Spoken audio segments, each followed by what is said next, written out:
ఇండియాకి ఒక కొత్త శత్రువు ఉన్నాడు. అతను చీకట్లో ఉంటాడు కబీర్. ఈ శత్రువు ఎంత క్రూరుడు, ప్రమాదకరమైన వాడంటే మనం ఊహించుకోలేం కూడా.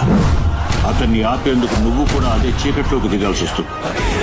ఒకవేళ ఇంకా బతికే ఉంటే మరణం కన్నా ఎక్కువ ప్రమాదకరమైన అంతం నుంచి తప్పించుకోవాలి. బహుశా ఇలా కూడా జరగచ్చు. ఆ సైతాన్తో పోరాడుతూ పోరాడుతూ నువ్వే సైతాన్ అయిపోతావేమో.